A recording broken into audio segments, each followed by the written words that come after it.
Alright, so we got the D-Max 7001, the Duramax Flow Enhancer. Pop this bad boy open, see what we got in here.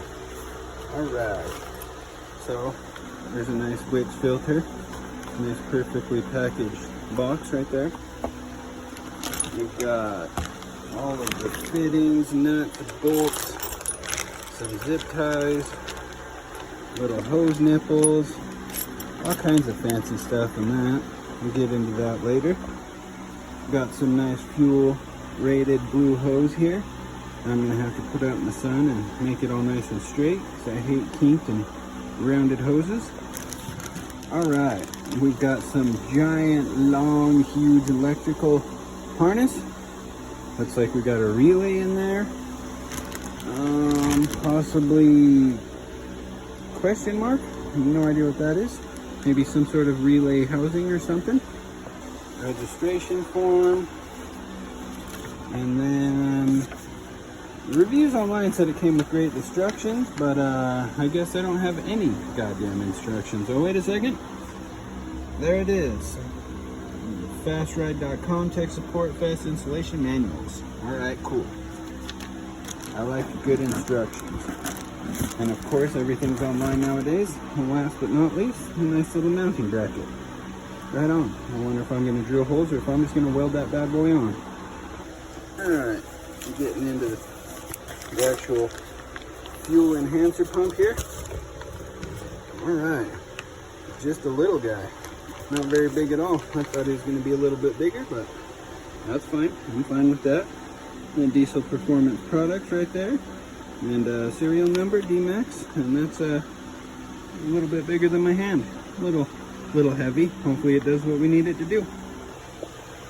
Alright, for all you guys like me that was wondering about this kit and wondering about the install and all that fun stuff and getting this one compared to a lifter pump that has the 2 canisters with the extra filter, I guess that is what you would want to look at to get kind of more information about this kit, or continue watching my video and I will do a full install. Alright, so I'm going to go through and solder my connections on. So that's the fuse, and then these two guys go to the battery. So I'm going to solder it and heat shrink it just so it's protected and taken care of. Alright, so now I'm going to get the relay ready, get him into there so I can mount the relay and then mount the fuse as well. I'm going to do this now because my fuse box is right next to my battery, so I'm going to have a lot of extra cable to deal with, and yeah, doing this now is not going to stop me from running it back to where the fuel pump goes. Alright, so that's in the little rubber box so I can mount it. I also took a zip tie and zip tied that right there. Then I've got this guy. He's all heat shrink and everything and ready to go. That's where the fuses connect into. Right there and right there. And then I've got my 2 battery terminals.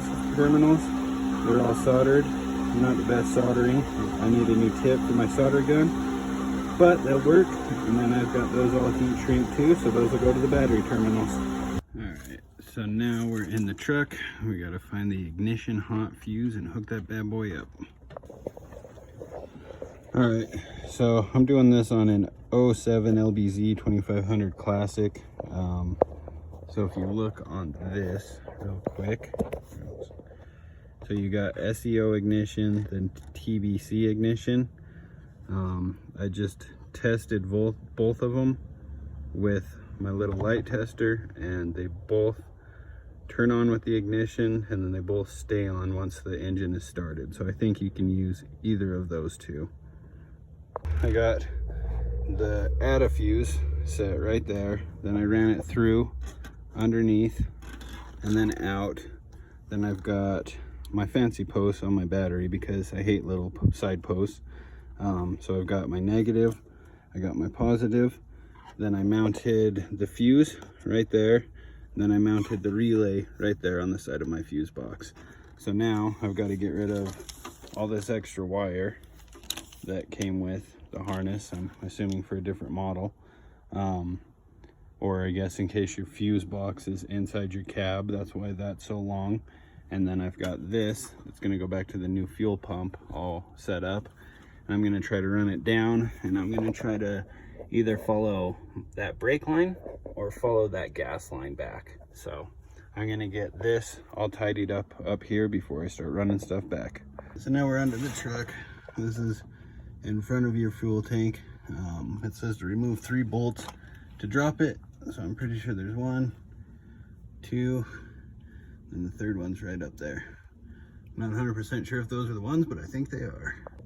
All right, so we got the 3 bolts out. There was 1, 2, and then 1 up top, right up here. And the size was a 13 millimeter.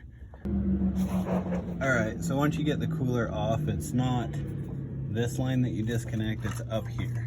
It's up by the gas tank, and it does have wiggle room. You're gonna have to unclip some stuff, but you wanna get your tool right there. So I got that out.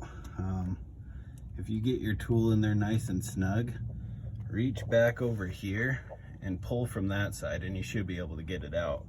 If you just push on your tool, I wasn't able to get it out. I struggled for a minute, but got the tool in nice and snug, and then I pulled from the braided back over here, and I was able to pop it out. All right, on to the next step, same step. So I used a little bit of oil, a little bit of gear oil to get that guy in. It doesn't say to add a hose clamp. It was super hard to get in, and you can see the barbs are sticking out, so I don't think that's gonna come out. Then I got this guy all done up. So this is gonna click into the hard line, then you push that down, and this is gonna click into the braided side, and it says push until you hear a click. It says do not cut the line yet, so I'm just gonna do both of those, and then I think I mount the actual pump and go from there. Clicked in, you definitely hear a click.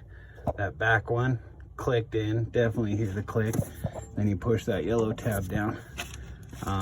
So yeah, I think I'm gonna put the cooler back up and get him in place, and then I will start working out the mounting bracket and all that fun stuff.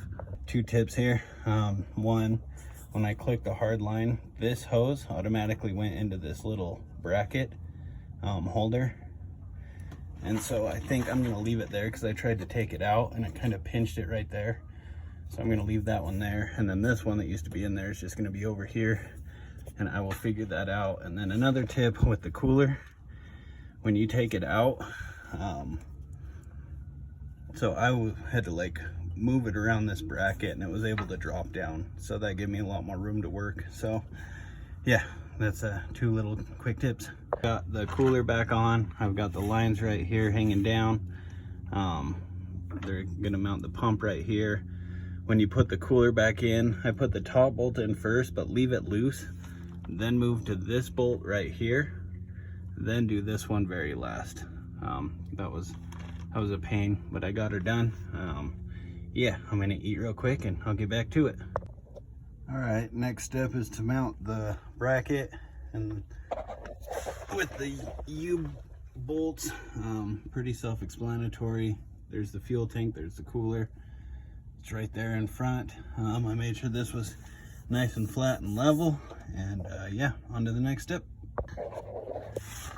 All right, so I was really confused about the level when they're talking about the level. So it's this way. That's what you have to worry about, the level, because it mounts out that way. So let's see if I can get a video of it right there. So level, it's actually facing down just ever so slightly for the weep hole.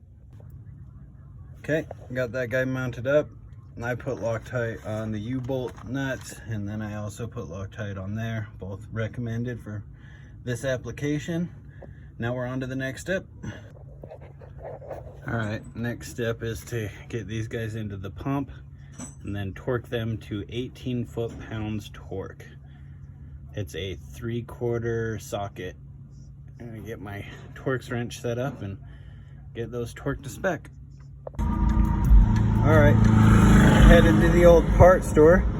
So that says 18 foot-pounds torque, and as you can see, that's not 18 foot-pound torque capable.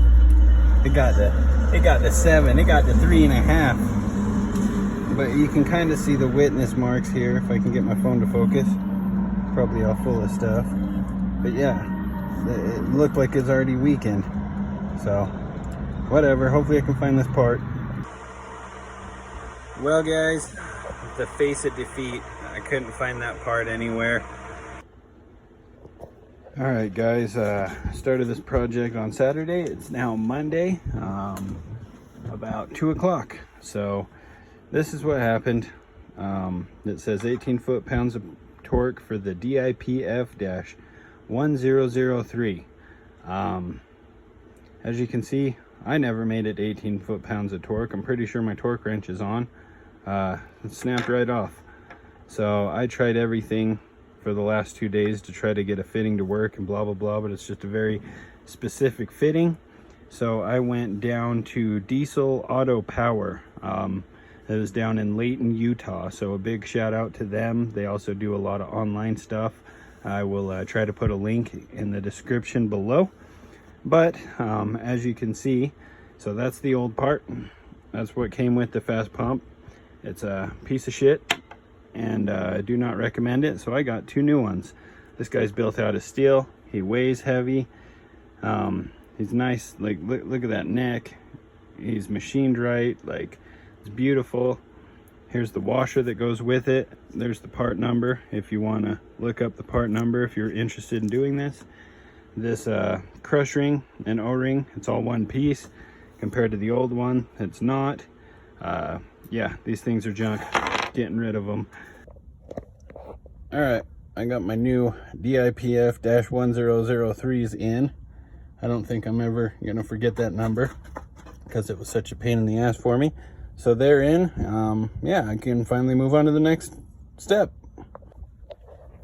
All right, so I primed it with WD-40, plugged it in, sprayed WD-40. Lex turned the key to the on position, got some fluid in there. So now we've got to do the suction line, which is the blue fitting that you put in to the already existing quick disconnect. And then this line is also going to have the filter if you want to install that Wix filter that came with it. I'm going to install it just so I can have the warranty. All right, I got my inlet suction hose all connected. I've got a zip tied there. I've got the filter up here. I should have plenty enough room to switch it out when the time comes, every 6,000 miles, and then that's all in as well. So on to the next step. All right, I finished it. Now I got to go to testing it, making sure there's no leaks. All right, I don't see any leaks. I'll have to take her for a test drive and make sure that nothing's leaking, but everything's looking good so far. All right, went and took her for a test drive. She's running great. Just wanted to let you see. That's what I ended up doing with all the extra wire up top. I just folded it and wrapped it over itself, make sure it was zip tied nice and tight. Yeah, that's about it.